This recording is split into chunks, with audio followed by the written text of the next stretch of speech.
Parlons aujourd'hui en conclusion pour clore notre sujet sur les 4 traces et touchons la trace de l'homme chez la jeune femme.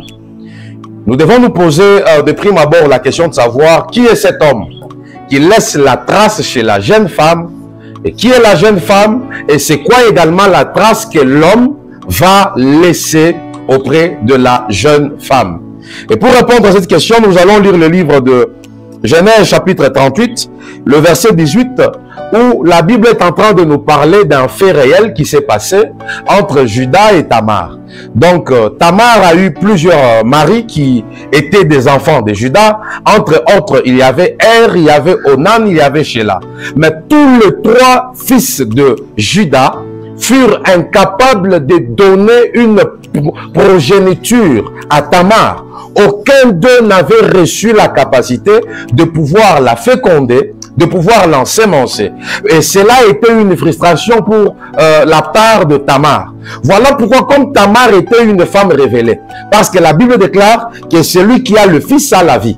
Mais pour Tamar, il fallait qu'il cherche le fils. Et le fils dont on est en train de parler, ce n'est pas le fils à la manière des hommes, mais le fils dont il est question ici, c'est la personne de Jésus. Le fils dont il est question, c'est la parole de Dieu. Parce que celui qui a la parole de Dieu en lui, il ne peut mourir. Celui qui a la parole de Dieu, il a la vie. Même si la chair, qui est cette enveloppe, peut tomber un jour. Mais il le sait, il a la foi, il a la ferme assurance qu'au son de la trompette, au son de l'archange, le juste dans le Seigneur, les morts en Christ ressusciteront premièrement. C'est-à-dire que celui qui est en Christ, celui qui a le Fils, quoi qu'il peut mourir par rapport à la chair, il a de l'expérience, il a de l'espoir qu'un jour, il va renaître, il va vivre. Alors ici, Tamar a eu beaucoup de maris, mais personne n'était capable de pouvoir la donner des enfants. Tamar, c'était comme moi et toi, qui autrefois, nous avons reçu aussi d'autres maris. Mais qui sont ces maris qui étaient incapables de nous féconder? Le mari que nous avons reçu n'était rien d'autre que la loi, le psaume et le prophète. Il est vrai que la loi est venue, les psaumes sont venus, les prophètes sont venus, mais aucune de ces choses n'a pu nous amener à la perfection. Aucune de ces choses n'a pu nous amener à la vie. Et aucune de ces choses n'a pu sauver. Mais gloire soit rendue à l'Éternel, parce que la 4e personne, lorsqu'elle fait son entrée, il y a toujours des chants d'allégresse. Voilà pourquoi même Léa, lorsqu'il met au monde, il enfante Judas, elle pouvait dire que cette fois-ci, je louerai l'Éternel. Raison pour laquelle, comme Tamar devrait recevoir la 4e personne, qui est Judas, Tamar devrait aussi louer l'Éternel parce que la présence de la 4e personne arrête la stérilité. Je suis en train de dire aussi à une personne qui est en train de chercher des enfants. À deux fois, tu as cherché les enfants pendant plusieurs années. Je suis en train de te rassurer que cette année, c'est une année de visitation parce que Judas est en train de toquer à ta porte.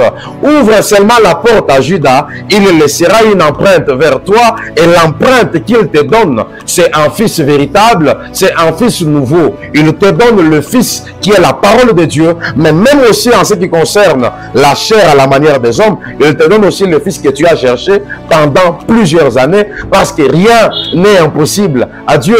C'est là que même Job est en train de nous dire que je reconnais que tu peux tout et que rien n'était impossible. Donc la présence de Judas apporte un nouveau sourire. La présence de Judas donne la vie, donne le sourire à Tamar qui était autrefois une femme infertile qui ne donnait pas naissance. Alors, la trace que l'homme vient laisser maintenant chez cette femme-là, c'est cette parole de Dieu. Voilà pourquoi tout le temps que tu reçois la parole de Dieu en toi, la parole de Dieu n'a jamais laissé quelqu'un comme il est venu. Mais quand la personne reçoit la parole de Dieu, cette personne est appelée à changer.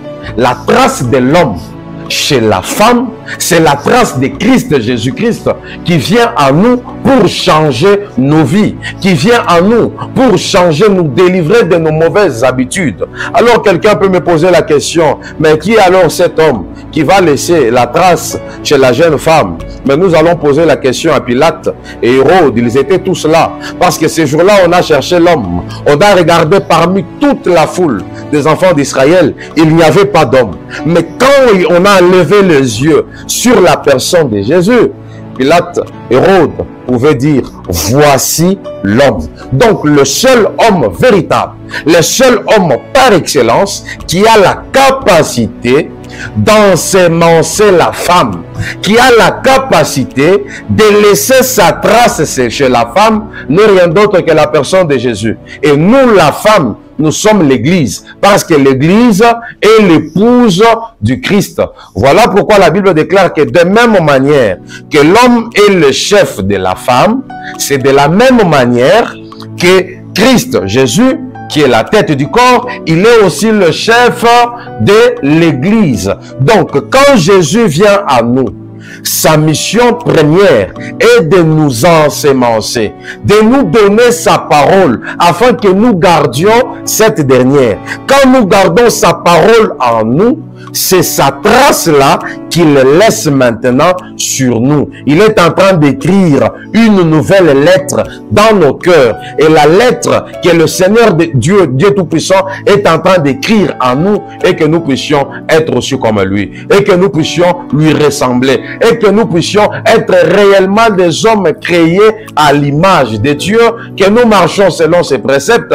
Que nous marchons selon les saintes écritures. Alors l'homme, c'est la personne de Jésus. La femme, c'est l'Église. Et lorsque Jésus passe sur son épouse, qui est l'Église, c'est pour laisser une trace. Et cette trace-là, c'est pour nous de garder sa parole, parce que c'est seulement sa parole qui est pour nous comme un signe d'appartenance. C'est seulement sa parole qui nous fera ce jour-là entrer dans le royaume des cieux. Voilà pourquoi je suis en train de te dire, enfant de Dieu, prédicateur de la sainte parole de l'Éternel, ne change pas la doctrine de Christ. Ne change pas ta manière de prêcher. Ne change pas l'évangile. Ne falsifie pas les Écritures. Prêche Christ comme il est, parce que l'agneau de Dieu doit être mangé dans sa totalité. Alors prêche Christ, annonce-le comme il faut, même si ça peut blesser quelqu'un, même si ça peut choquer quelqu'un, que Christ soit au moins prêché et que les âmes perdues puissent retourner à Christ. Que la gloire de Dieu soit votre partage. Soyez bénis et nous reviendrons bientôt dans un nouvel épisode. Que Dieu vous bénisse.